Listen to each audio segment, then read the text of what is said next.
Good morning, my friends. How you doing, Mike? I'm good, Carlos. How are you today? Very good. It's Friday. Woo! Yeah. And that video, the countdown video, it gets my blood pump. It's like I haven't had that much energy since Wednesday when we had DattoCon and some of the fun videos that were starting off that. So yeah, it's great.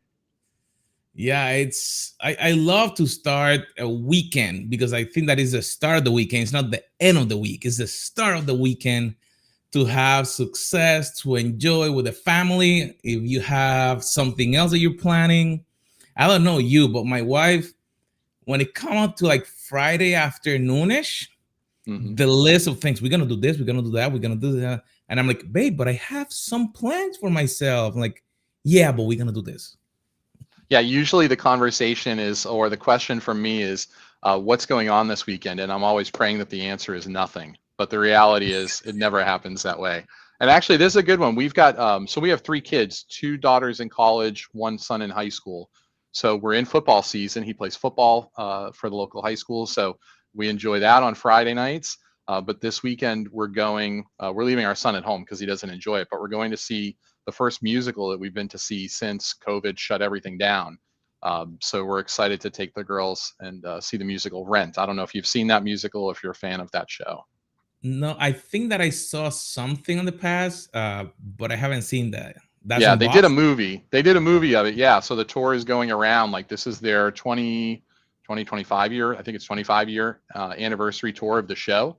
And my wife and I had seen the show in Boston when it first launched, when we were still dating at that time before we got married and had all these wonderful kids. So now it's come around. Our girls love the show as well. So we're excited to go see that this weekend and maybe do some leaf peeping on Sunday since the weather is so nice here in New England. The leaves are turning over, so we're excited. But what about you? Some weekend plans, or your wife has got a whole agenda for you? No, so she has her agenda. I am finishing a project that I'm working on.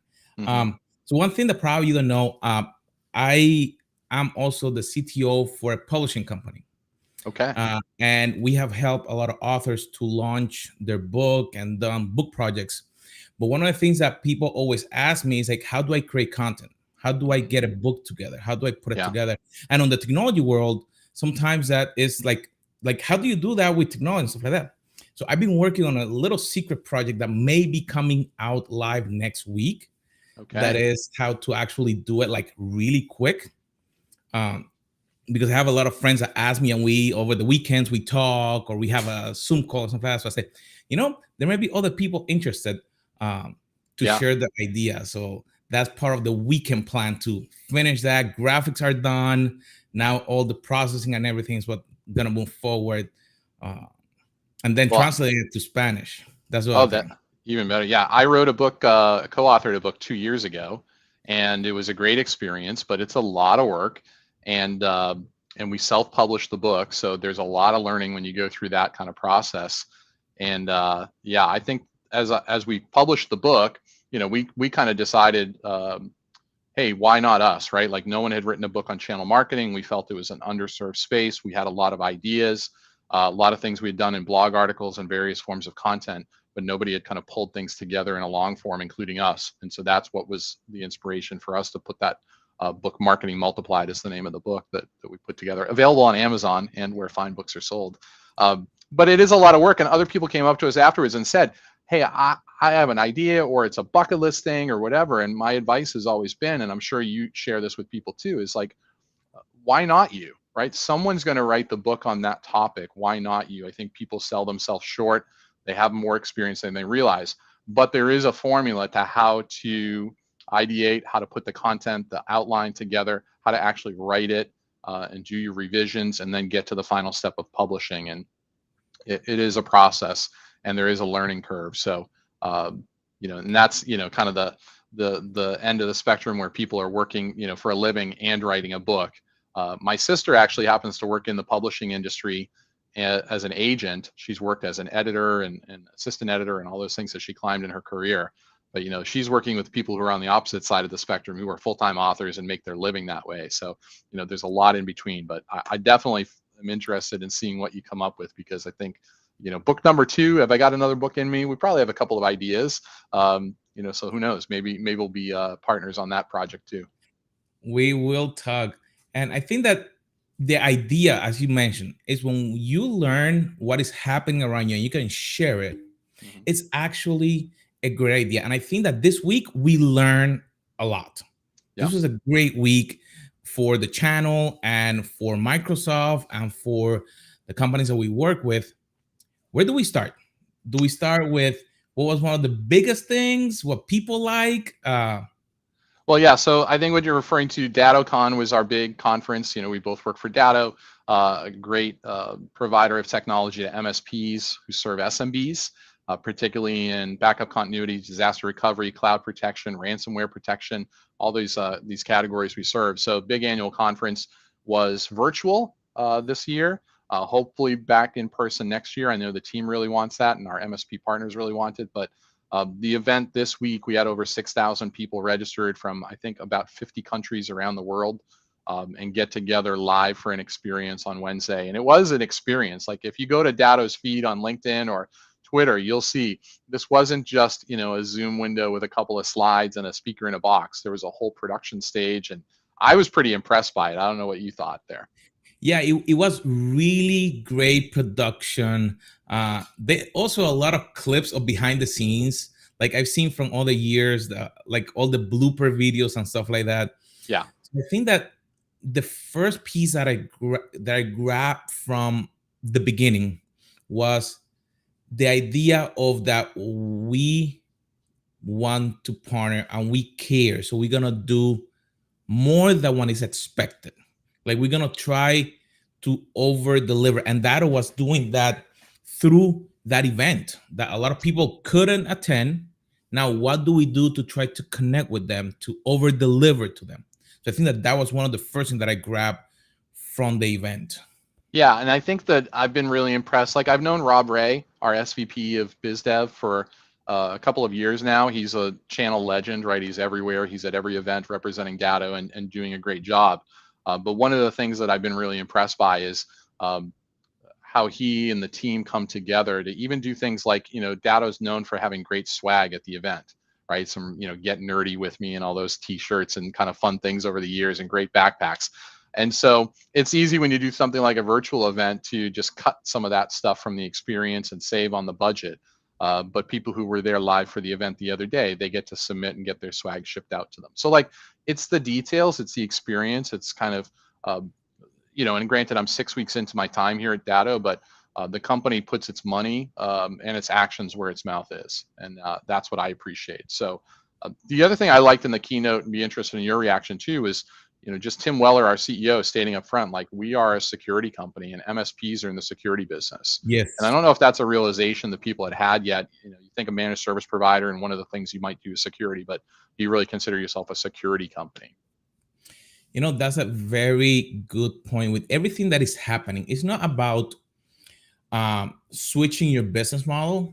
It's actually what is your business model. Like security need to be in the forefront, and like we get through so many different channels, and to be secure and to be protected needs a different mindset.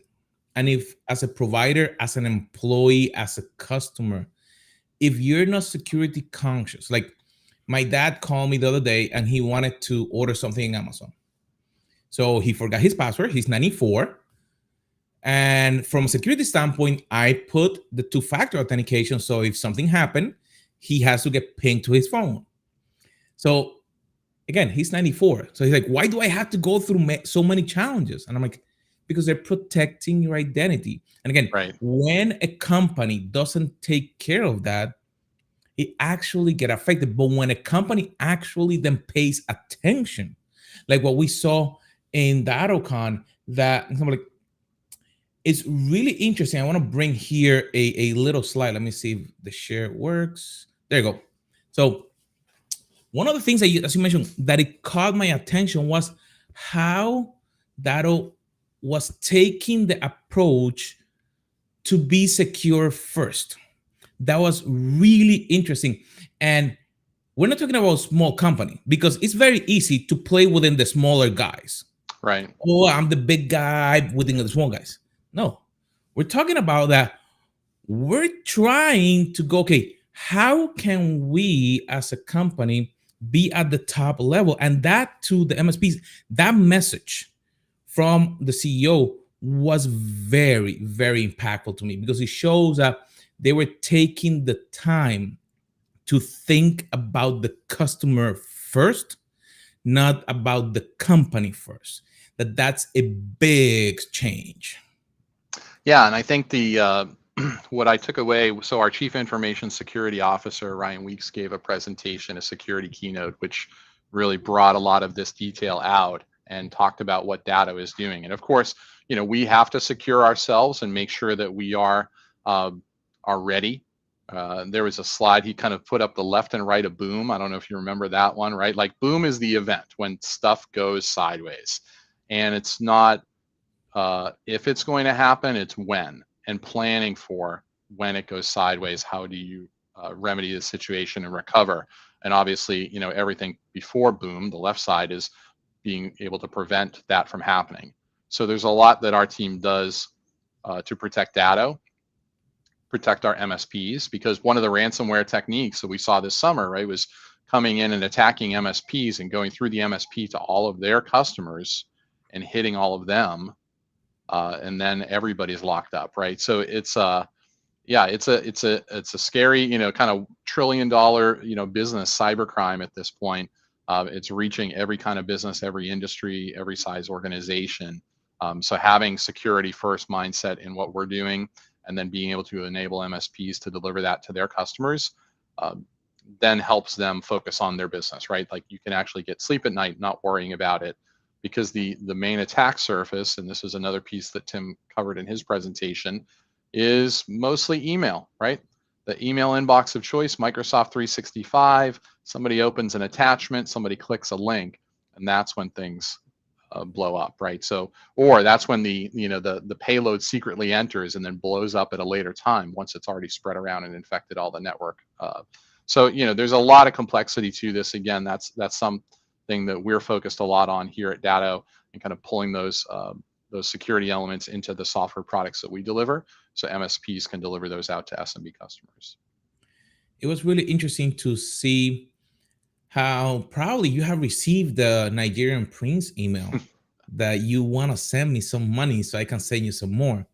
But they show, and I wish that to get a copy of that piece of the clip, how an email was coming in and it identified all the traction, then what was in the email and where it was sending it, and identifying before the user received it that, hey, this, it's not going to take you to the right place. So we're going to flag this and remove it to prevent you, Right. even from, if you may be a good intention user, that, oh, Apple told me that my password got compromised, but I have an Android. I click Yeah. on the thing. I'm like, oh, I must have an account, Oh and like yeah. identify How different many things like that.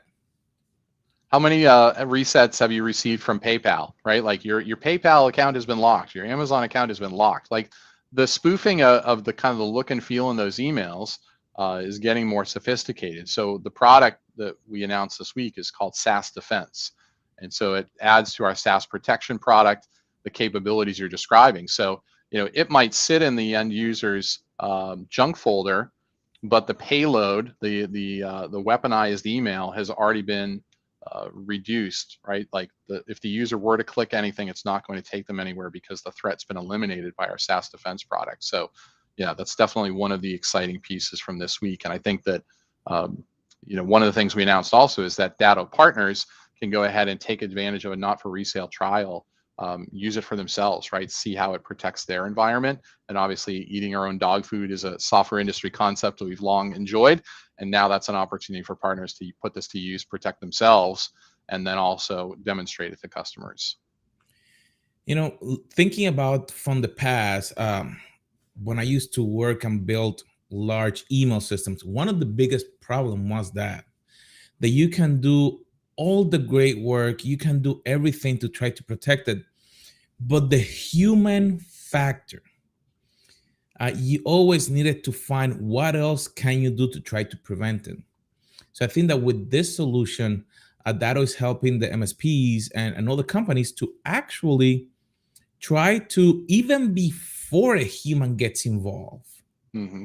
try to prevent that initial connection to grab it and identify, because the normal thing that a user will do is, oh, I am savvy, so let me see where it takes me. And you may do a right click, a copy link, and you may open it on a private window or incognito window.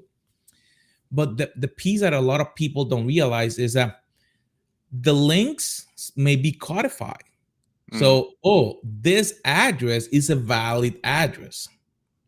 So that means that I can keep sending to that address. Right. And you may go, oh, yeah, that's a fake email, blah, blah, blah. But then now they know that that email address is a valid address. So with this, it actually eliminate a lot of the guesswork and prevent that. But as we're on the cloud, what happened if now you move to the cloud and now you have a problem with those VMs are going on Azure? Right. Or even applications, right? I think that people just assume, well, if I'm in the cloud, then everything is backed up. And it's Yeah, not necessarily the case, right? Whether you're in Microsoft 365, so we have a SaaS protection product that helps with backup continuity, disaster recovery there. Like beyond the recycling bin, what happens? There's a solution there. And then we also announced, well, it previously been announced and launched in our GA launch is coming up soon for data continuity for Microsoft Azure. So same story here. If I move my workloads into the cloud, move them into Azure, and then uh, for some reason the Azure data center goes down, the telecom provider link to that data center goes down, I have a failover in the Datto cloud, which will give me continuity and the ability to restore. So that's something that I think a lot of partners. I saw the chat going wild during that demo. People really enjoyed that, and how we're able to recover either file level specifics or recover an entire server in that solution. one of the things that I remember when I was managing data centers was that when you move something to the cloud, you want to have some capabilities to test, to work, to try to improve everything that you're doing. And some of the tools may be there. You may need to do a lot of scripting for a single company. Some of the basic tools may work okay. Mhm. But I think that when you have a lot of customers connecting in different environments, it become a challenge. Think about it this way. If I have 50 clients and I need to look at all, let's say, their backups, I will need to go through 50 different accounts and go one by one, or add some automation or buy a third party tool that I now have to manage. But what if I could have a single pane that I can see everything? Right. This is what actually was launched that allowed the capability that now I can have a single pane of glass that I can see everything that I have to do. Like you said, I can restore a backup. Like literally, I can just go here, I can go recover launchpad. I can actually decide, oh, I want to do a file restore. Okay, I can click file restore. I can pick the VM. Oh, here it is. I'm gonna do a file restore, and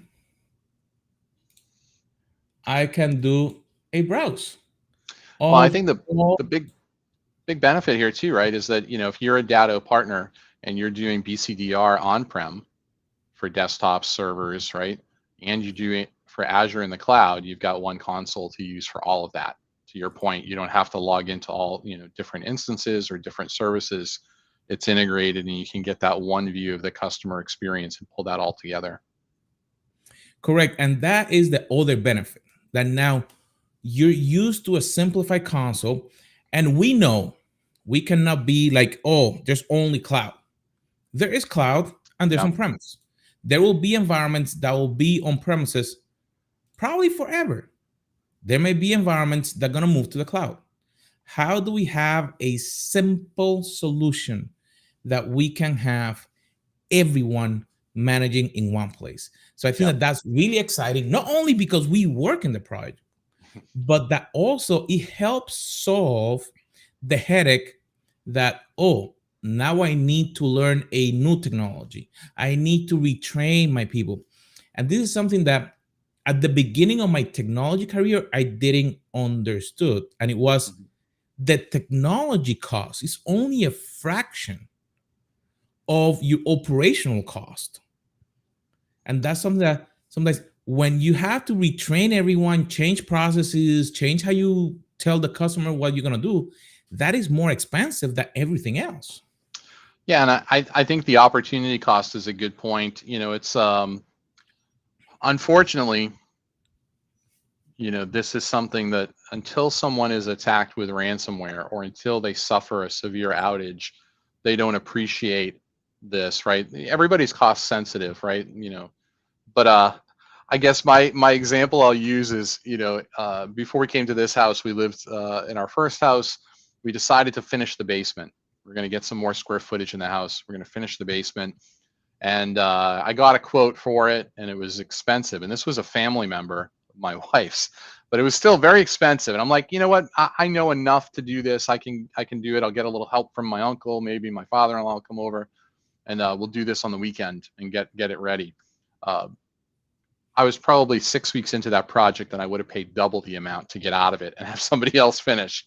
So it's kind of one of these things like that opportunity cost. Like, what else could I have been doing with my time other than kind of working on that project, right? I'd much rather have somebody else finish it. So sometimes, the price sensitivity, we got to think about it in the context of what happens if things really do go sideways, right? What is the cost of your business, right? It's kind of like, paying for a gym membership or paying for a personal trainer, right? Like, what's the cost to your health to not go exercise, right? The dollar value all of a sudden becomes insignificant. So there's a lot of exciting opportunities, I think, as MSPs plan for 2022, and what kind of initiatives you're going to promote with customers and how you're going to pursue an agenda with them, right? It's easy to just react, be passive.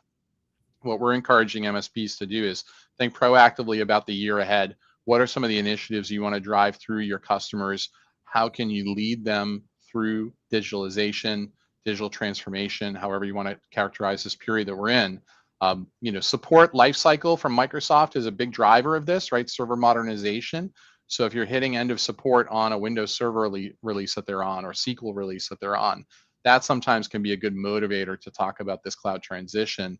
And the good news is Datto has a solution for you and your customer on the other side. So when you come to Azure, there's a solution for you. Azure has very low TCO.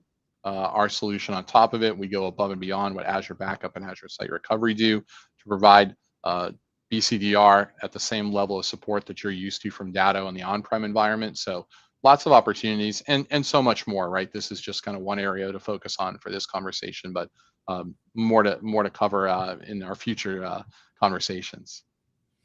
Yeah, so it's definitely interesting everything that is happening in our world, having these chats. The idea is that we can help educate and communicate what is happening, have fun, and then share. And we're gonna be looking for additional panelists so we can have those conversations. Again, Friday is not the end. Friday is the beginning of a great weekend. So, my friends, it's been awesome to see you again. We hope to see you here live on Fridays at 9 a.m. Eastern Time. So, my friends, we'll see you next week.